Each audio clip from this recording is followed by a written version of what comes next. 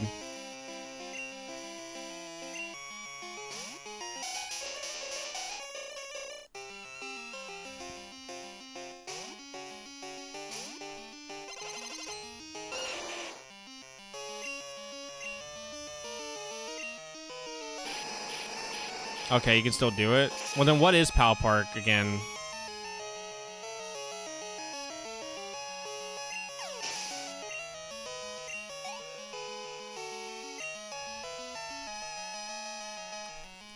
Oh, yeah. Okay, so that I have a DS Lite for. I have a DS Lite for that. I don't know why I thought Pal Park was that weird, like, online thing you could go into where it had, like, this weird amusement park. Pal Park, I'm gonna have to use my regular DS for, which I have to use anyways for Poke Park, not Poke Park, Pokemon Ranch.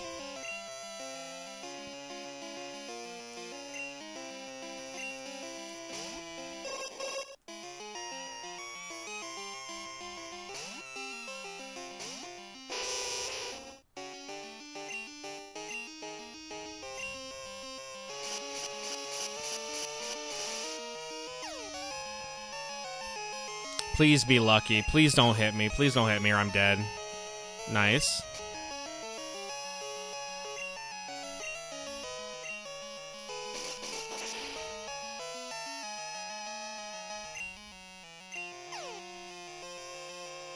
Nice. Let's go.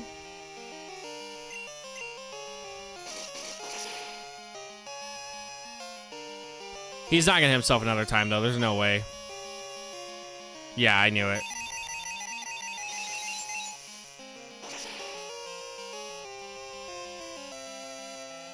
I think the transfer building is dog shit, if I recall. But yeah, the Pal Park, I do know what you're talking about now.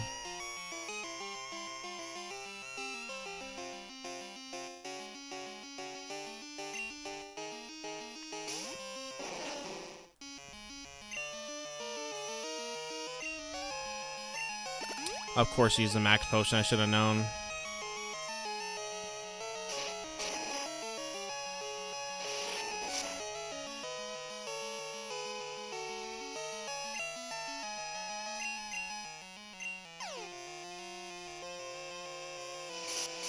And now I'm gonna hit myself. I'm calling it now. Yeah, by the way, we don't have enough items to like spam items to like make it through, so I'm not gonna do that. So we're gonna pretty much die on the next fight. We don't have enough money to like spam items. I literally only have like 4 revives. We would pretty much just run out of items before we even make it to the end. Yeah, that's what I expected. I got confused. I'm pretty much gonna just die. Pretty much, if I get confused, I'm gonna hit myself every time. That is just my luck.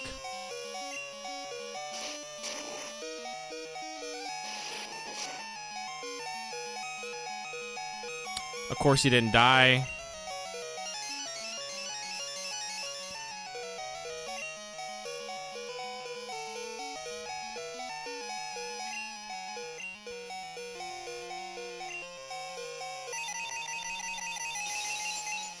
Wow, we can't even beat the first guy without having my whole team pretty much fucking dead. This is really bad. Yeah, this is definitely going to take a couple streams just to get... I'm probably not a couple streams, but it's probably going to take at least 1 or 2 streams to get up to where we need to be. This is really bad.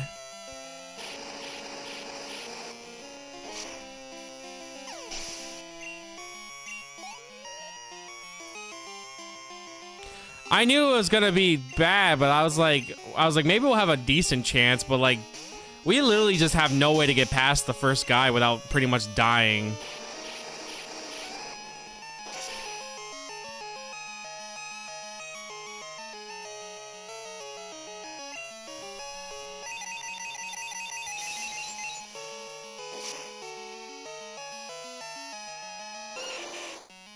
Like, he pretty much wiped out my whole team.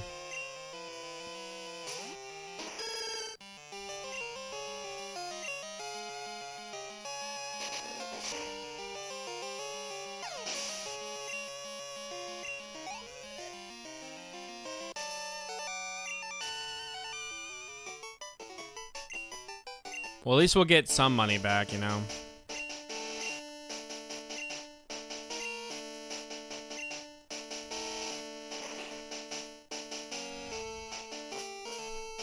We'll at least get money enough to buy a few items each time we do this.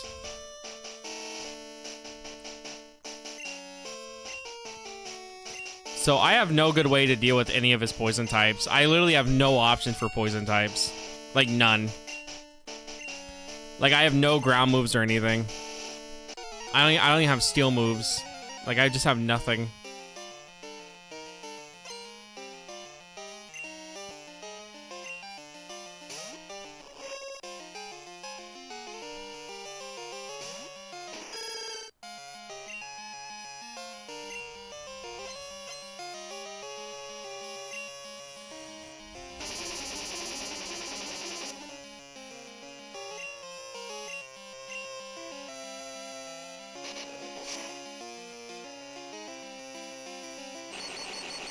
Nice.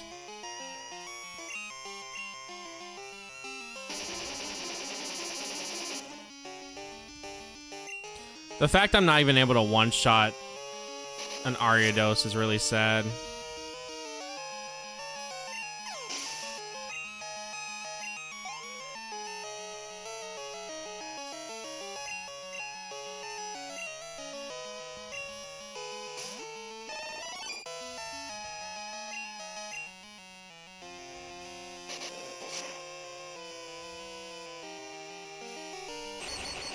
Okay, I've gotten extremely lucky with the paralysis.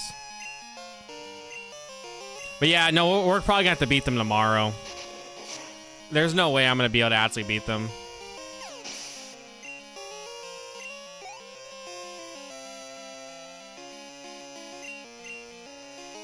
Muck's gonna be a bitch here. Just the fact he does minimize.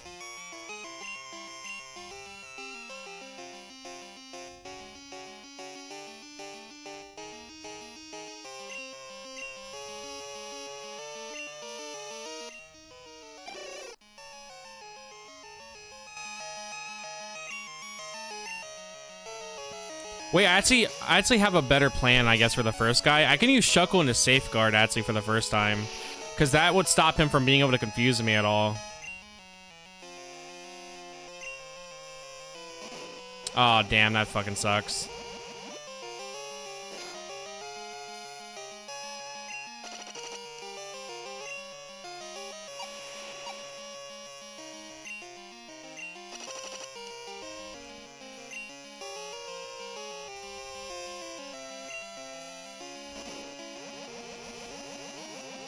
I'm actually going to go ahead and use an item to heal Shuckle just so I can kill Muck. If this does a decent amount of damage for it. Never mind. Alright. Because if I kill Muck, I can get rest with Shuckle, and that would definitely help. But I'm pretty much screwed here. Yeah. There's literally nothing I can do. I put an Encore on him when he's going to use a super effective move. It's pretty much over.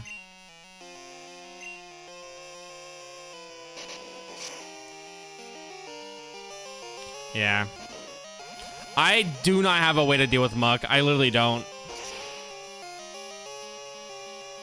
I have no options for Muck.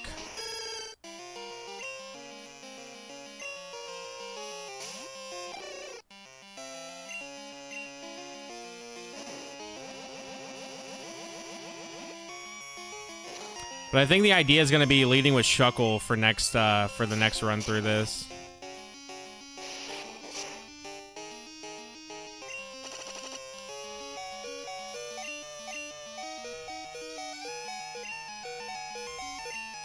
Do I just want to try to get the... Nah. I was like, do I want to try to see if I can whittle him down enough? But the fact is, if he's going to keep using Sludge Bomb, he's going to end up poisoning me again anyways.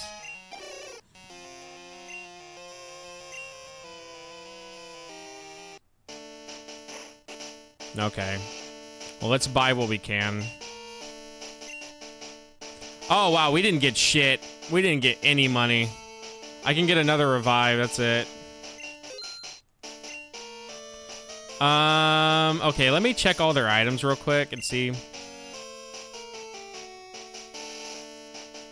Okay, for sure, I'm gonna give Shuckle the amulet coin, just so I can get some extra money, at least for the first fight.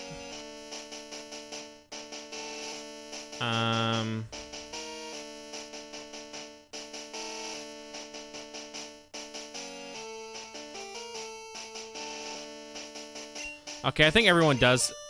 I guess IGN does have his Mystic Water. It's just that did not kill at all. Even with the boosted Rain Dance and Mystic Water with Surf, that did not even one-shot.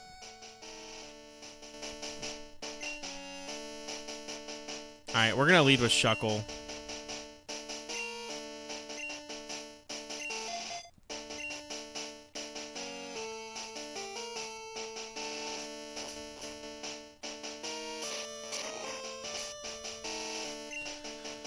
Alright, well this is what we're going to be doing until we get leveled up enough, because this is kind of one of the better options to grind.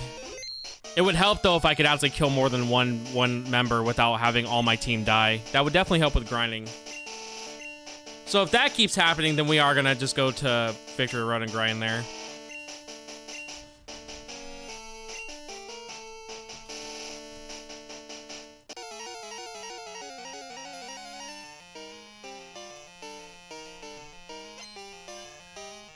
Hello, Noodle.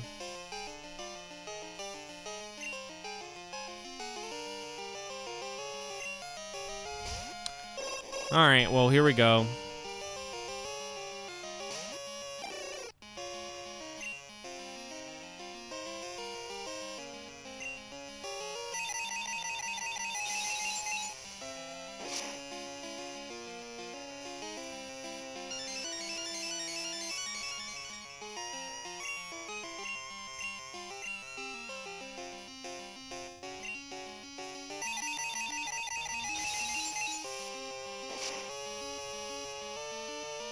Oh, of course you got a crit. Whatever, dude.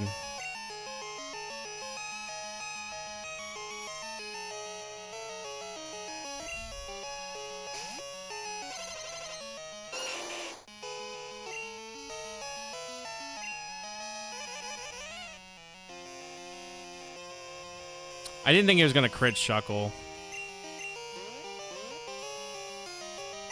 And then it didn't even work.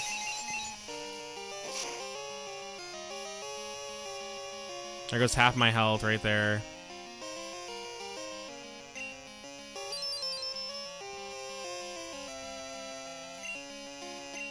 No way it's not gonna work twice in a row. Alright, whatever then, I guess. Fuck me. Why would I expect it to actually work, you know? Alright, we're probably gonna have to just, yeah. We're probably just gonna have to grind outside. I can't even have any of my Pokemon live a single fucking Xatu. I thought we could grind here, but like, yeah, we're worse off than I thought we were.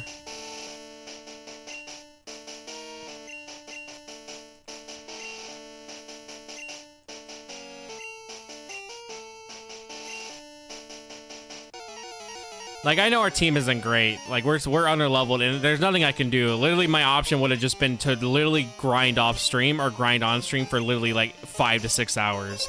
And that's how long it took me in gold. But it's like, this sucks, dude.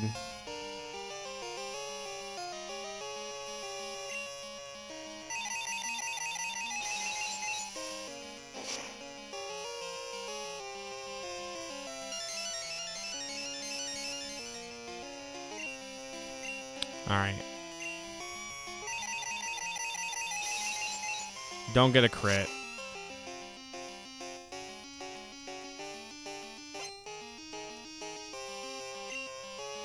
Well, actually, I don't know why I did that. That only raises my physical defense. That does nothing for my special. I'm stupid. I thought that would raise my actual special defense, but that did nothing. That only raised my physical, and that's a special attack.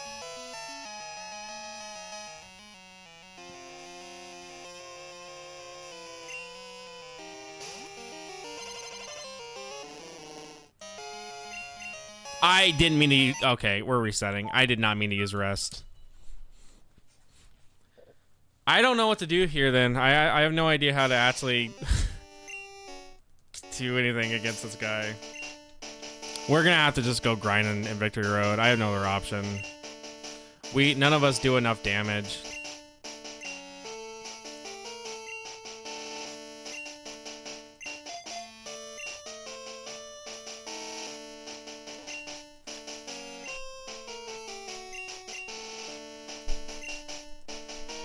I think what the best option is going to be for Koga is actually to get Shuckle really defensively boosted. And just pretty much stall the fuck out of them. At least for when it comes to his Muck, maybe. But the problem is if he gets poisoned, it's pretty much over.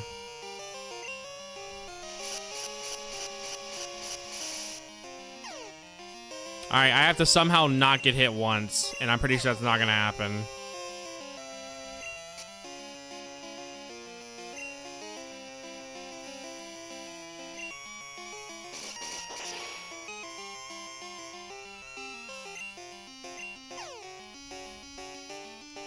Okay, we're getting super lucky here. Alright, I'm gonna go for the fly instead this time. I think it's just gonna do neutral damage, but...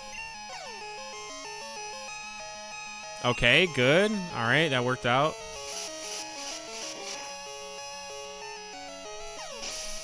That was the first so far good run with with this first Xatu.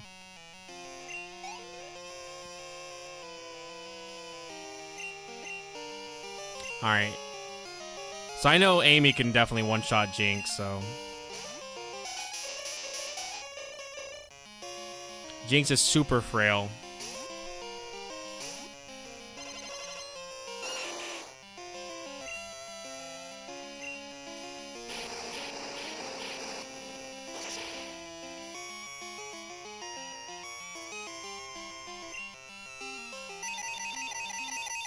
Okay, he didn't one-shot, but we should be fine. Or she can get a crit. That's great. That's exactly what I wanted her to do. I don't know why I expected anything different.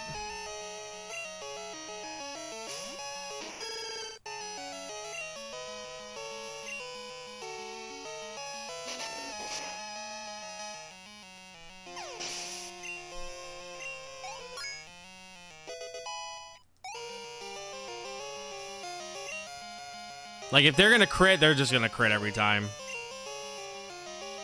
And I don't really have a good option for Executor. We used kind of all I got. But if he hits me with the Psychic, I'm dead.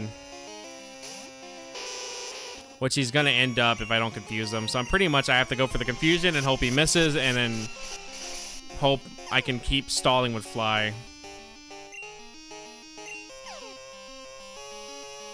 Nope. Of course not. Of course he wouldn't miss.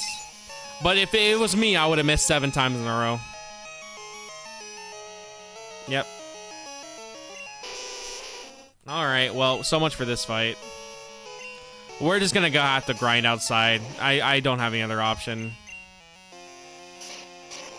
I thought we could grind here, but we're not even able to beat the first guy well enough.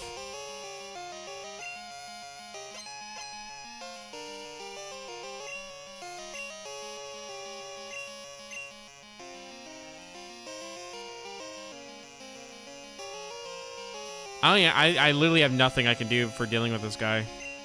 I can't even use self-destruct because he used Reflect now.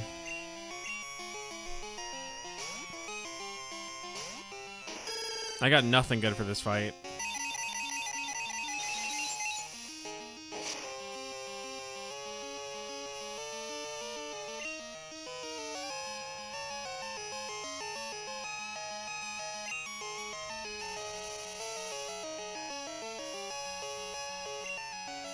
I should have went with Light Screen. I didn't realize how many special attackers I would be going against for the first few fights. I should have used Light Screen.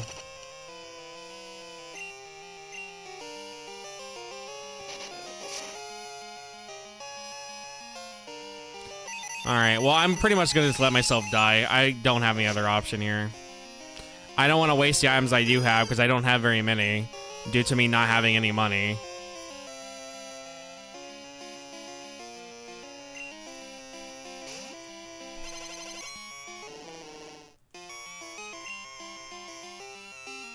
I can't even put him to sleep now. And this is gonna do nothing.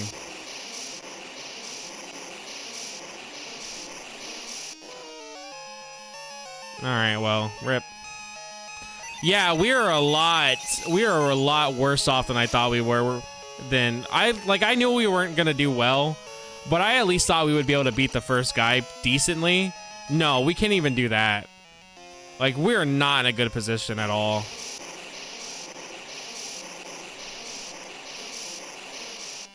We are really bad right now.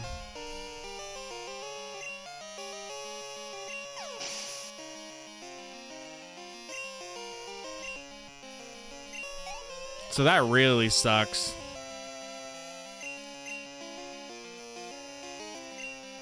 I can't even do a Slowbro either.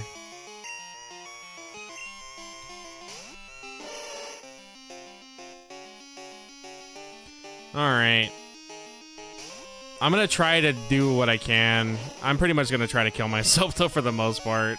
Let's go for self-destruct. It's not gonna kill though. He's so bulky.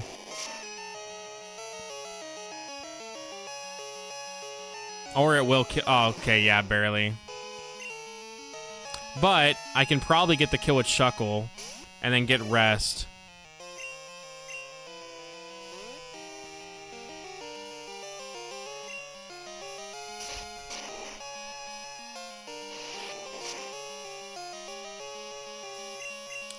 Barely got the kill.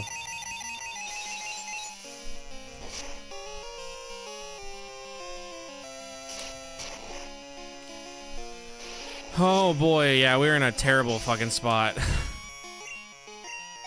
Like, I knew this was a bad spot, but this is really fucking bad. Oh, also, oh, okay, there we go. I was like, does he not get rest 37?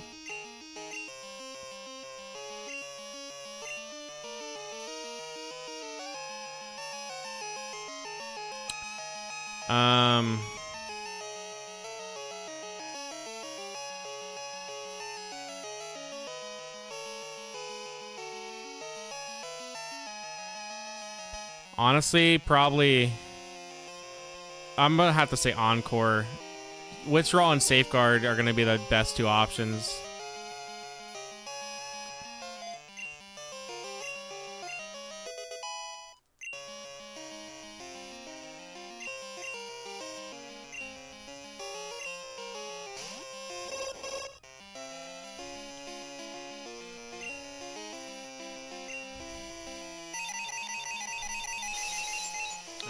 I'm just gonna have him kill me.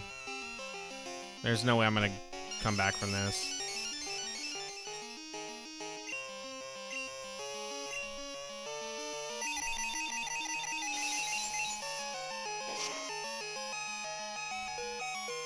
Use rest anyways, though, just to do it.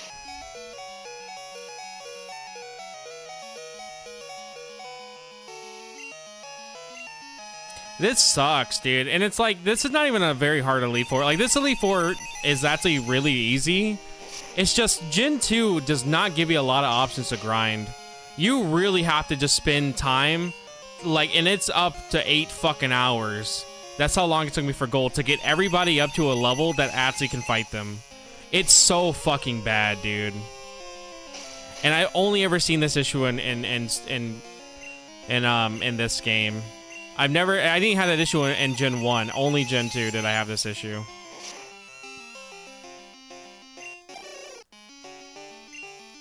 Like, there's just nothing I can do about it. We didn't even get any money from this. This was just a waste of time.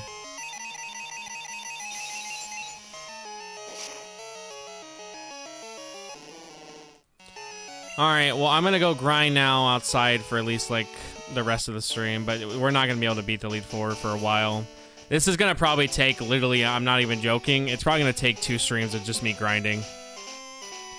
It took me literally, like I said, 8 hours to grind everybody up before. It's gonna take another 8 hours. So I'm gonna do this. I'm gonna turn off battle animations and we're just gonna grind.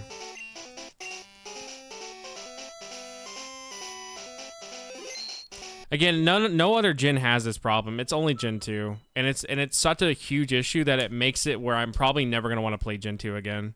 just because of how bad the level curve shit is. Yeah, that would be nice, but I don't really want to do the speed up. But yeah, that would be nice.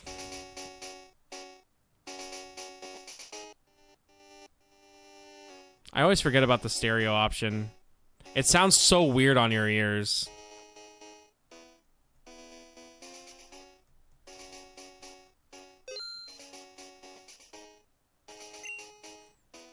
Well, I sadly can't do that. I have to play normally.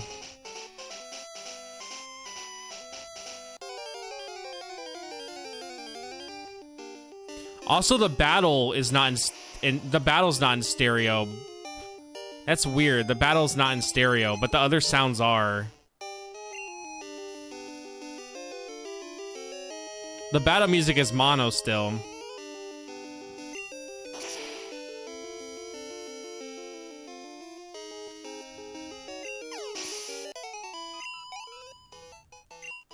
But the victory music, wow, this is a I don't know, this is a really weird way to play this game with the music like this. This, it's very weird.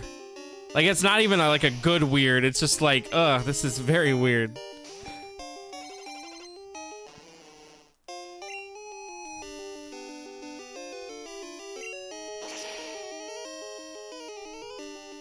Because it's like some sounds are still mono while some sounds are not. It's very strange.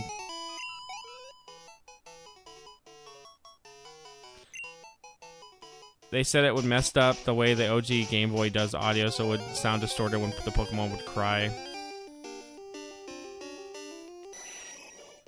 Yeah, I can kind of hear some distortion. Like more than usual. But I'm pretty sure it's mostly noticeable on the actual Game Boy itself.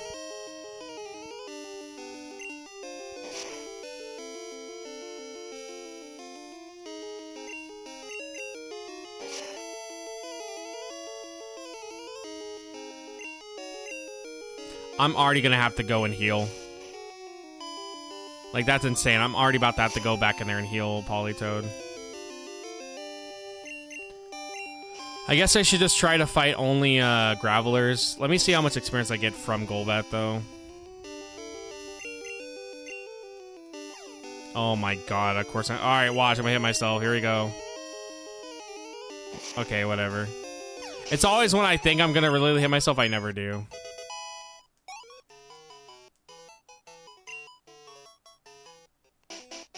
Oh. Well, whatever. It does sound distorted, though. It sounds really fucking strange.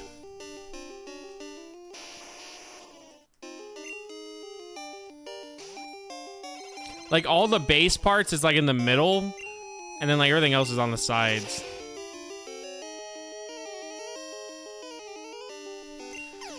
I mean, it's like, there's nothing I can do, man. Like, I have to just grind in this. Like, Gen 2 has this issue.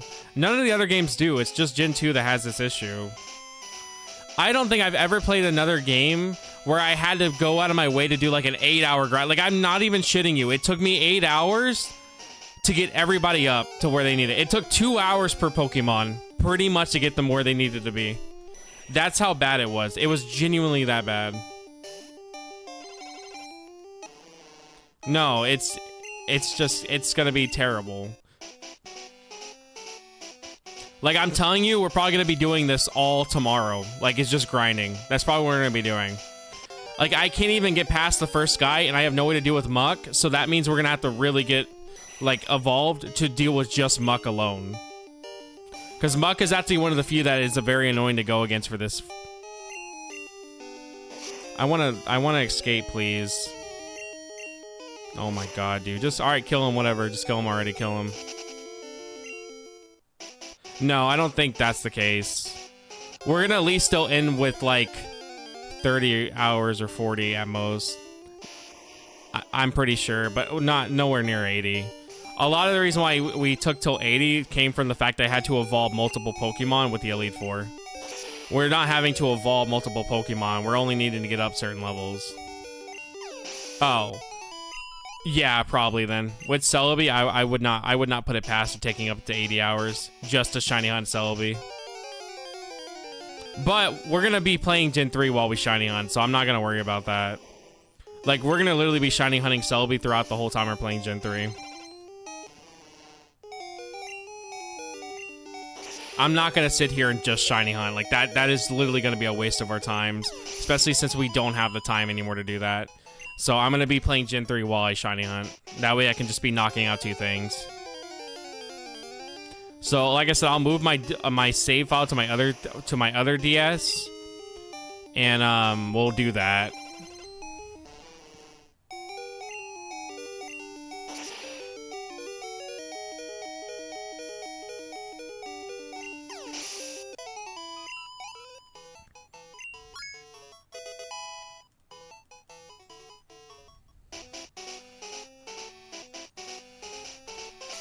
Honestly, I'm taking the experience tree off Wii U. I kind of think it just would be a better option to just level up one Pokemon at a time. It's not awkward at all. I mean, you only have to press like I think like 2 or 3 buttons to reset your game, and if you really wanted, you could just hit this, and then reset it that way if you really wanted. It's not awkward at all. I was actually able to shiny hunt eggs while playing Gen 3. And I think that takes more of your like attention than just soft resetting. Because all I'm doing when I soft reset is looking over and going, is that shiny? And if it's not, then we reset. While with the eggs, I have to go back and forth. I have to make sure I don't go in the grass. I have to make sure that the daycare guy has an egg. Like, I have to do more. And that was a little awkward, but it's doable. Yeah, you can also, I know there's a guy, Absol, he actually uses the foot pedal to mark his shiny encounters, and he, like, resets as well with it. Like, I think it, like, whenever he doesn't get the shiny, he hits the foot pedal, and then it will add a counter to his thing, while also resetting the game.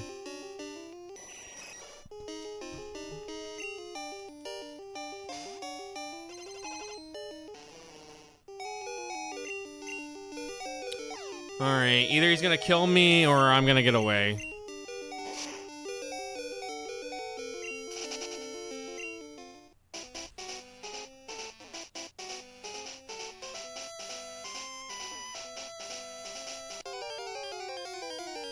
Alright, we'll grind for another 10 minutes and then, oh my god, of course I got Golbat again.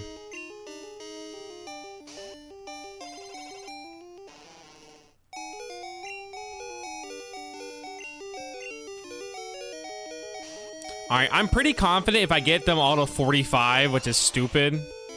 You know what? Alright, well, this is what we're gonna do tomorrow. Alright.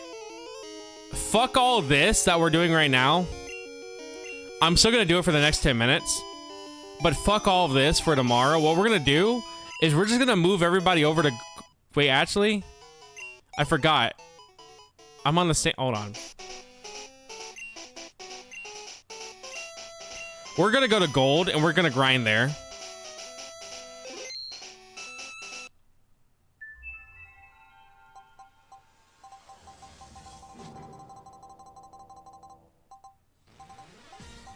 And this way we have it ready for tomorrow.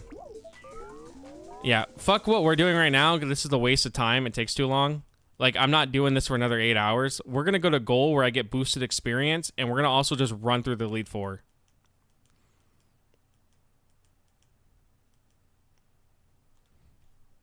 Yeah, I'm not. I forgot that I can use my past games. That's like a rule I did implement where if I need to use past games, I can. So now I can use these games to be like, okay, I'm gonna move all of my Pokemon over to this now, and then we're just gonna run through that way.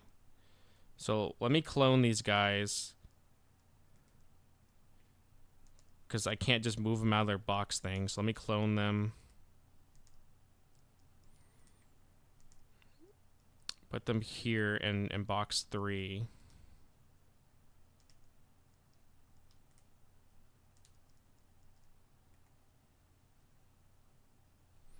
Okay.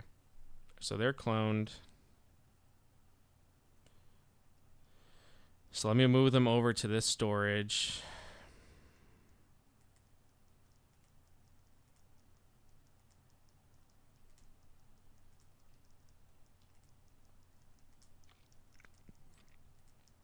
And then we'll go find Grimbus and pull Grimbus out.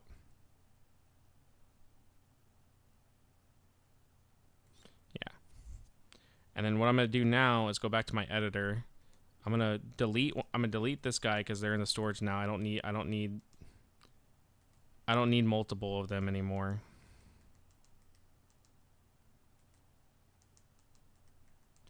So delete them just so I don't have multiple.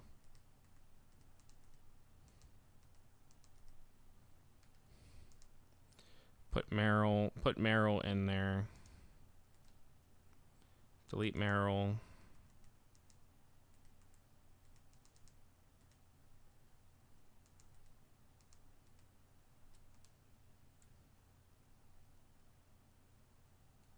Okay, they're there. Good.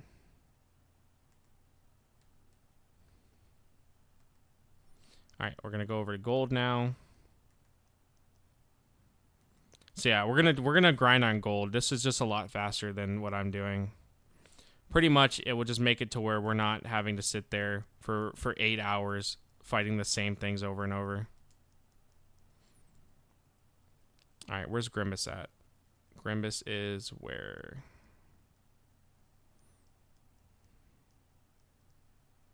Oh, this is the teams I've used. Okay, there's Grimbus. All right, Grimbus. Hello again.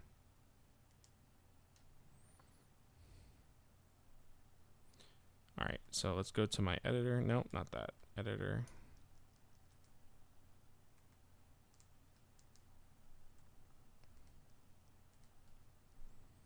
All right, now I have to do this. Delete.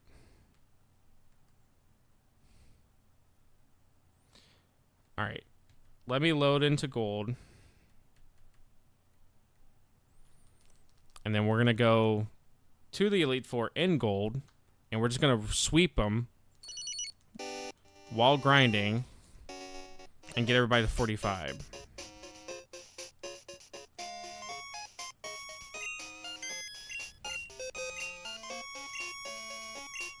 Okay, this would be the fastest method of doing this.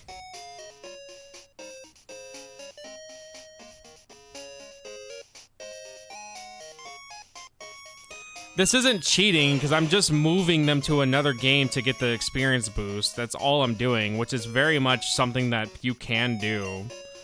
You're pretty much, like, I'm pretty much just using my other game to get the experience boost. So I wouldn't say this is cheating. It's not like I'm literally putting, like, rare candies in the game. I still have to do the grind. It's just gonna make it where it's not as tedious. Like, we're still gonna be grinding here.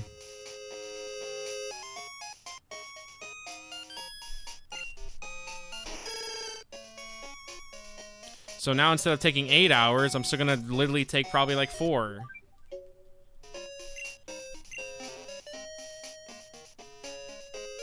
So I would not say this is cheating. It's literally just making it to where I'm not grinding as long. Do I have the experience share though? That's what I need to check.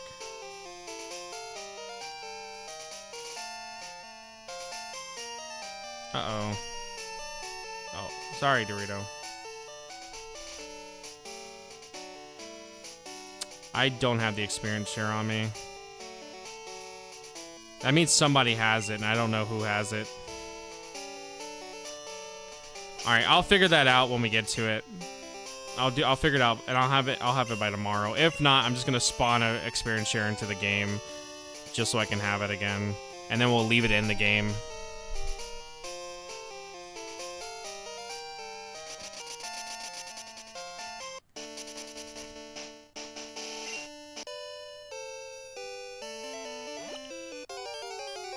But yeah, I don't feel like doing an 8-hour grind in Crystal just to get my Pokemon up to the Elite Four. All because the game just can't do that naturally. Like, I like RPGs, but like, man, dude. Most RPGs that can actually naturally get you to the level you need to be is very good. I'm not spawning. I mean, if you want, I won't spawn it in, and then I'll just look for which Pokemon has the experience share equipped, because I'm sure that they still would then. Because I'm sure it's still in the game, because I never traded it over. I just don't know who has it equipped, and I don't want to look for it. My other option is I can just go right over the crystal, add it to a Pokemon, and then move it over, but that's just stupid. So, but I mean, like, I'm not spawning, like, rare candies in. Also, Jesus fucking Christ, dude. Can I stop running into every encounter right now? But yeah, so tomorrow we're just gonna grind on this. Well, I have never seen this many encounters. Holy shit.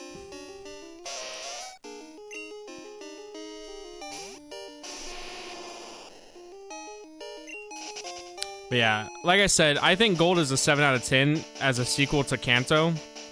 It's just the level curve really brings it down bad.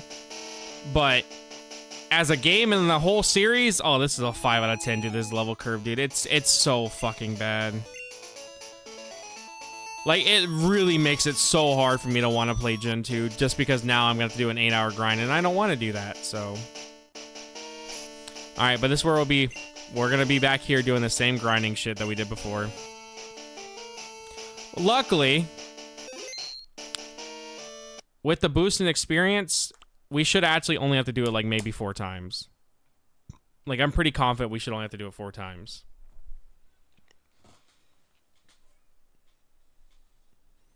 Because getting to level 40 wasn't too bad. So, but we'll see. But alright, that's going to be it for me now. I'm way too biased with Gen 2.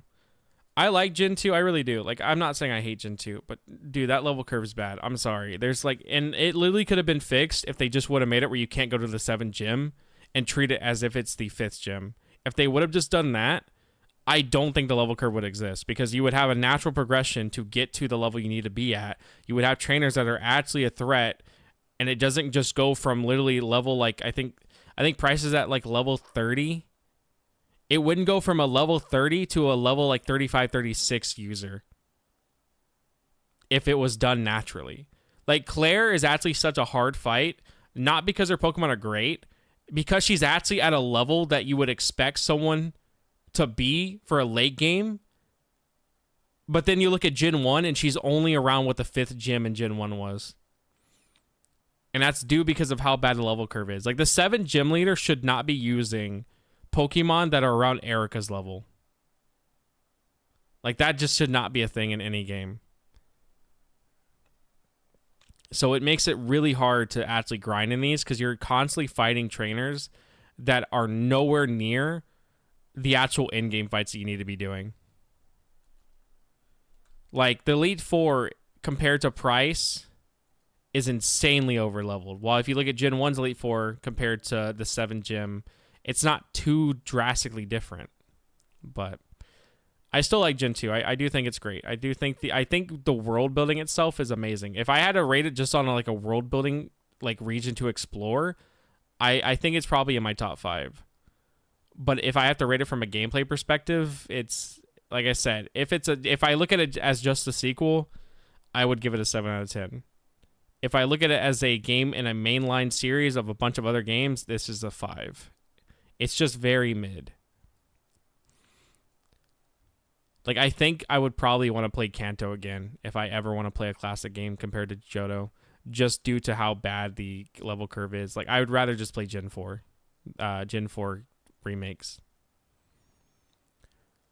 But all right, well, that's it for me. I'm still having fun with this. Don't get me wrong. I still like Gen 2, and I'm still like enjoying it. It's just I really do not like how bad this level curve is, and like that I have to do a grind. Like, I'm not even joking. It did take me around 8 hours in Gold to get everybody up to the level they needed to be, and I was still struggling due to the fact that I was using some bad mons, which again, my choice. But it's just like the fact that like I'm struggling after 8 hours of grinding for these guys. It's like, damn, this is insane. But all right, guys, I'm hopping off. I do have to go now. See ya. Goodbye. Goodbye. Thank you for being here. See ya.